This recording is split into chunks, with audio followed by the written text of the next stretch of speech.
Election आएगा, इनको vote दो, उनको वोट दो। अरे आप लड़ो, आप नहीं लड़ सकते तो अपने दामाद को लाओ, चलो लड़ो ना, क्यों नहीं रोकना? नहीं, हम इनको बोलेंगे, उनको बोलेंगे। अस्सलाम वालेकुम दोस्तों, जनाब असदुद्दीन ओवैसी साहब का यह बयान इस वक्त सोशल मीडिया पर बहुत ज्यादा वायरल है। वायरल होने की वजह यह है कि लोगों का यह दावा है कि असदुद्दीन ओवैसी ने मालेगांव में होने वाले प्रोग्राम के दौरान जो खिताब किया और उस खिताब में जनाब असदुद्दीन ओवैसी साहब ने हजरत मौलाना सज्जाद नोमानी के बारे में गलत तबसरा किया है। जी हाँ दोस्तों, जनाब असदुद्दीन ओवैसी के इस बयान के ताल्लुक से जनाब असदुद्दीन ओवैसी पर यह इल्जाम लगाया जा रहा है कि जो कुछ जनाब असदुद्दीन ओवैसी ने अपने इस बयान में कहा वो गलत है। लेकिन दोस्तों, हम खुद जनाब असदुद्दीन ओवैसी की ज़बानी सुन लेते हैं। इलेक्शन आएगा, इनको वोट दो, उनको वोट दो। अरे आप लड़ो, आप नहीं लड़ सकते तो अपने दामाद को लाओ, चलो लड़ो ना, क्यों नहीं रोकना? नहीं, हम इनको बोलेंगे, उनको बोलेंगे। क्या हुआ? आपने बीजेपी को हैंडल दे दिया। यूसुफ पुंजानी कह रहा है कि बीजेपी गली गली जाकर ऐलान कर दी कि फतवा जीतेगा या भगवा जीतेगा। अरे जब सियासत नहीं आता करना तो मत करो, दुआ करो या हिकमत अमली से इख्तियार करो। नहीं, हमको सब चीज होना। देख लिए क्या हुआ। अब किधर है आप, किधर है नहीं मालूम। मैं उनको दिया 4 कुरान दिया उनको और बोल के दिया कि आप मेरे घर को आए, मुझे पता नहीं है, मैं वकीलों की मीटिंग में जा रहा था, पलट कर आया आपके लिए, ये कुरान करीम का तोहफा आपको दे रहा हूं। अरे तुमको ओवैसी से, मजलिस से नफरत है, मगर कुरान करीम की तो अजमत का तुम लिहाज रख लेते। मैं ये बात इलेक्शन में बोल सकता था मगर खामोश बैठे रहा, मगर आज मजबूरन बोलना पड़ रहा है। याद रखो, तुम लोग जो काम कर रहे हो ना, तुम महाराष्ट्र के मुसलमानों को ना सिर्फ कमजोर कर रहे हो बल्कि तुम उनकी आवाज का गला घोट रहे हो। अरे तुम इलेक्शन लड़ो, हम तुम्हारी तायीद करने को तैयार हैं। कब तक तुम ये सियासत करोगे? सर्वे क्यों किया जा रहा है? ज्ञानवापी मस्जिद में वजू खाने को सील हो गया। ज्ञानवापी मस्जिद के जुनूबी तरफ हमारे पास नहीं है, वक्फ की जायदाद नहीं है, वो क्या क्या करेंगे आप? और जब बाबरी मस्जिद का फैसला आया था, मैं पुकार पुकार कर कह रहा था ये गलत फैसला है, इसके बाद बहुत सी चीजें खुलेंगे। तो मेरे खिलाफ ये वही लोग हैं जो आज इस असेंबली के इलेक्शन में इनको वोट दो, उनको वोट दो ऐलान किए थे। वो लोग मुझे फोन करके बोले आप ऐसा क्यों बोल रहे हैं, आप इम्यूनेशन दे रहे हैं बीजेपी को। मैंने कहा हजरत दामन बरकाता हूं, जजमेंट आप पढ़ो, ये जजमेंट तमाम चीजों को खोल देगा। मुझसे कहा कि आप खामोश हो जाओ ओवैसी, तुम मत बोलो। मैंने कहा मौत मेरे को खामोश कर सकती, जब तक अल्लाह जिंदा रखेगा मैं सच्चाई को बयान करूंगा और बयान करता रहूंगा। आज बोलो खामोश हो जाओ। मैं जब कह रहा था तो कोई बोल रहे हैं मत बोलो, इनको क्या है, ये भड़काऊ भाषण दे देते, इनको क्या है, इनको टीवी पे जाके बोलने का शौक है। आज क्या हुआ महाराष्ट्र के चुनाव में? क्या बीजेपी ने क्या कहा जा जाकर? आज हमारे पास करण जैसे, क्या नाम है, यूसुफ पुंजानी आकर तकरीर करके गए, मैं इलेक्शन जीतने का हार गया। उन्होंने कहा कि बीजेपी ने पूरे महाराष्ट्र में प्रचार कर दिया कि फतवा जीतेगा या भगवा जीतेगा। बताओ ये कौन है लोग? अरे आपको अगर इलेक्शन लड़ना है लड़ो, आगे बढ़ो। सिर्फ बैठ कर ऐलान करने से नहीं होता, इलेक्शन लड़ो, मालूम होता आपको कैसे वोट हासिल करना पड़ता है। एक आलिम दीन मुफ्ती इस्माइल आपके सामने जो इलेक्शन लड़ रहा भी है, मिंबर रसूल पर आपको अच्छाई को बयान भी करता है और चुनाव भी लड़ता है। मगर यह क्या बात है? वो लोग जो औरंगाबाद में बोले थे इम्तियाज जलील को वोट मत दो, उस समाजवादी पैंडेट को वोट दो, बोले थे अरे चेहरा दिखाओ औरंगाबाद के अवाम के सामने तुम। अरे लिफाफों पे जिंदगी गुजारने वालों, शर्म से डूब मरो तुम।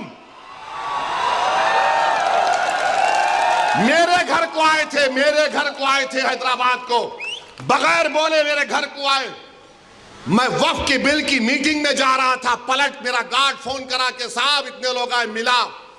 घर पे आए तो मैंने कहा कि मेरा घर इतना बड़ा नहीं है, आप लोग 20 लोगों को ले लीजिए। 20 लोगों को बिठाया, वो बात करे, मैं बात करा, लेटर लिख के दिए, इनको टिकट दो, मैं गौर करूंगा।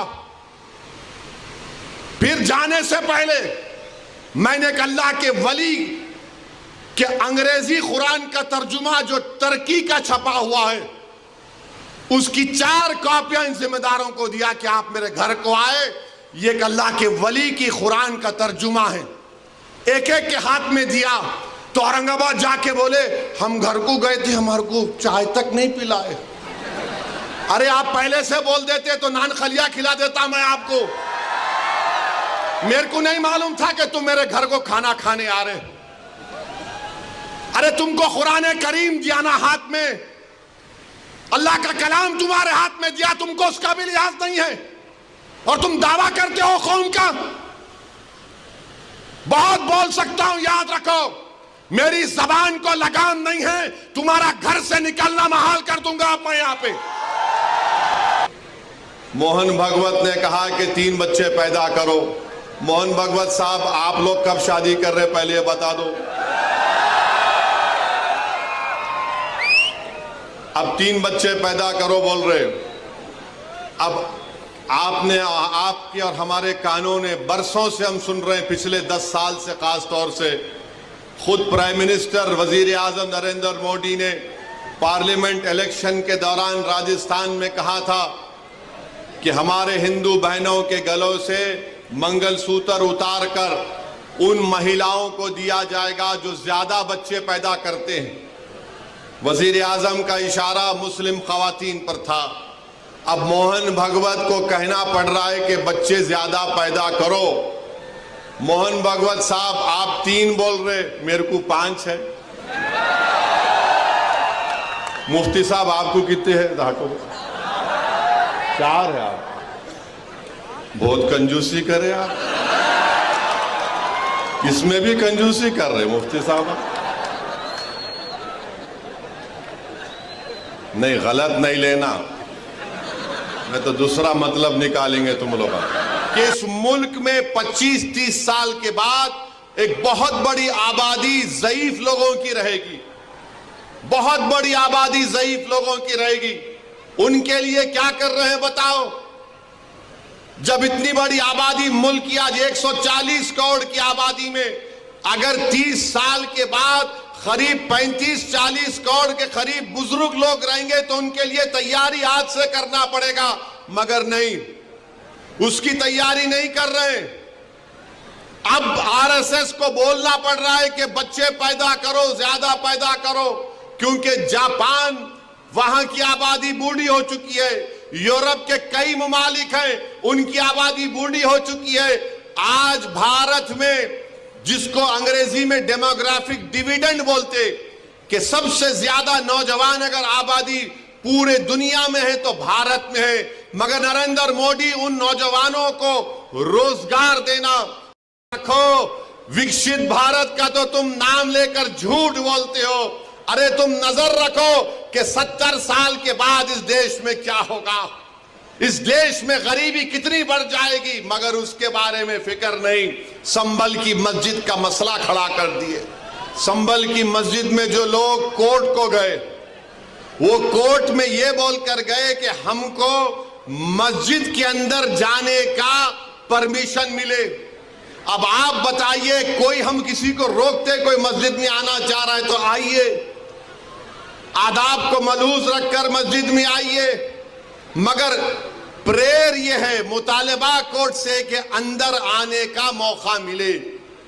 और फाजिल जज साहब माशाल्लाह आर्डर दे दिए सर्वे का। माने कोर्ट मस्जिद, संभल की मस्जिद चंदोसी मस्जिद से 45 किलोमीटर दूर है। 1.5 घंटे में आर्डर लेकर आ गए। बोल रहे तुम वो बोल रहे हो, बार बार मुझे व्हाट्सएप के ऊपर, कभी एसएमएस के जरिए, कभी फुलां के जरिए धमकी दी जाती है। अरे जालिमो, याद रखो, मैं मस्जिद बचाने के लिए, खानखाहों को बचाने के लिए, दरगाहों को बचाने के लिए, वक्फ की जायदाद को बचाने के लिए, जमहूरियत को बचाने के लिए, कानून की बालादस्ती के लिए, इंसाफ के लिए मैं एक बार नहीं 1000 मर्तबा मरने को तैयार हूं। तुम क्या करोगे बताओ? तुम समझ रहे कि हम खामोश बैठ जाएंगे? ऐसे 12 दरगाह और मसाजिद पर केस डाल दिया गया है कि यह मस्जिद नहीं थी, फुला था, ये था। सलीम चिश्ती रहमतुल्लाह अलैह की दरगाह पर केस डाल दिया गया। सुल्तान हिंद ख्वाजा अजमेरी के आस्थाने पर केस डाल दिया गया। और क्या बोलते हैं, केस डालने वाला कौन है मालूम आपको?